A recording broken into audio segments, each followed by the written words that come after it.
Kali ini kita bakal bahas sesuatu yang super keren, sebuah sistem verifikasi sejarah yang luar biasa yang dikembangkan dalam tradisi Islam. Tujuannya cuma satu, menjawab pertanyaan krusial, gimana caranya kita bisa yakin ajaran Nabi Muhammad itu tetap asli? Nah, ini adalah kisah tentang bagaimana para ilmuwan zaman dulu menciptakan sains mereka sendiri untuk menyaring mana yang fakta dan mana yang hoaks. Coba deh bayangin sejenak. Kalau ada orang yang mengutip omongan seseorang dari 1400 tahun yang lalu, gimana cara kita tahu kalau itu beneran asli? Ini bukan sekedar pertanyaan iseng loh. Buat umat Islam di awal-awal peradaban mereka, ini adalah masalah yang sangat-sangat genting. Oke, untuk menjawab pertanyaan tadi, kita harus mundur dulu ke masa setelah wafatnya Nabi Muhammad. Tiba-tiba umat Islam dihadapkan pada sebuah tantangan yang masif. Warisan ajaran, perkataan, dan semua tindakan beliau harus dijaga keasliannya untuk jadi panduan. Tapi, gimana caranya? Nah, jawabannya ada pada hadis. Hadis ini isinya laporan-laporan tentang apa yang Nabi katakan dan lakukan. Dan ini jadi tulang punggung komunitas. Mulai dari cara ibadah sampai etika pergaulan, semuanya ngacu ke hadis. Jadi keakuratannya itu ya segalanya.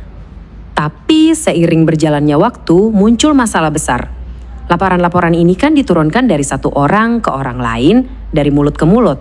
Gimana dong cara mastiin sebuah laporan itu akurat? Gimana bedainnya dari orang yang mungkin salah ingat, salah paham, atau bahkan sengaja bohong? Taruhannya tinggi banget karena ini jadi dasar hukum dan kehidupan sehari-hari. Menghadapi tantangan segede ini, para cendekiawan muslim gak tinggal diam. Mereka melakukan sesuatu yang brilian. Mereka membangun sebuah ilmu verifikasi, sebuah sistem yang formal dan akademis yang dirancang khusus untuk memburu kebenaran. Disiplin ilmu ini dikenal sebagai ilmu al-hadith atau ilmu hadith. Dan ini bukan cuma soal studi agama loh. Ini adalah sebuah pencapaian yang luar biasa dalam metodologi kritik sejarah yang canggih banget untuk zamannya. Tujuannya cuma satu, bikin sistem verifikasi yang super kokoh. Nah, yang menarik di sini adalah kita bisa lihat kalau ilmu ini terus berevolusi. Ini bukan hasil kerja satu orang semalam, tapi sebuah proyek intelektual raksasa yang makan waktu berabad-abad. Al-Khatib Al-Baghdadi meletakkan fondasinya, lalu Ibnu As-Salah merapikannya jadi lebih sistematis, dan kemudian Ibnu Hajar Al-Asqalani menyempurnakannya sampai ke detail-detail terkecil. Keren banget kan? Jadi gimana sih cara kerja sistem ini? Intinya, para ahli hadis ini melakukan investigasi dari dua sisi. Pertama, mereka menyelidiki siapa yang bawa beritanya, dan kedua, mereka menyelidiki isi beritanya. Yuk kita bedah satu persatu. Oke, kita mulai dari langkah pertama, yaitu menganalisis isnad. Anggap aja ini kayak jejak audit informasi atau rantai barang bukti dalam investigasi modern. Disinilah proses forensiknya dimulai. Rantai perawi atau isnad ini adalah segalanya. Rantai ini harus nyambung terus tanpa putus dari orang yang nulis terakhir sampai ke sahabat yang dengar langsung dari Nabi. Kalau ada satu aja mata rantai yang hilang atau rusak, seluruh laporan itu bisa dianggap gak valid. Disinilah kejeniusan sistem ini kelihatan banget. Para ahli hadis ini mereka beneran kayak detektif. Mereka bakal selidiki setiap orang dalam rantai itu. Siapa mereka? Tinggalnya di mana? Kapan? Siapa gurunya? Siapa muridnya? Dan yang paling penting, apa mereka beneran pernah ketemu?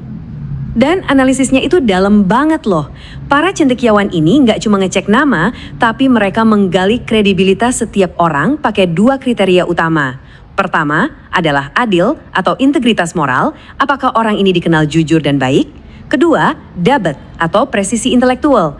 Apakah orang ini punya ingatan yang super tajam dan akurat? Dua-duanya harus terpenuhi, nggak bisa salah satu aja.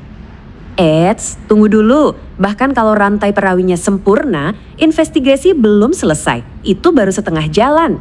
Sekarang kita masuk ke langkah kedua, menganalisis matan atau isi pesannya itu sendiri. Jadi, matan ini ya teksnya, isi ceritanya. Dan bagi para ahli hadis, rantai perawi yang paling sempurna sekalipun jadi nggak ada artinya kalau pesan yang disampaikannya itu aneh atau nggak masuk akal. Jadi, mereka akan mengajukan serangkaian pertanyaan kritis. Apakah teks ini bertentangan sama Al-Quran?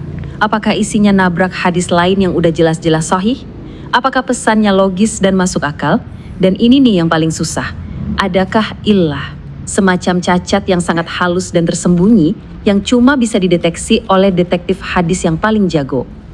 Nah, setelah semua investigasi yang super melelahkan terhadap perantai perawi, isnad, dan juga teks matan, barulah para cendekiawan ini siap ngasih vonis.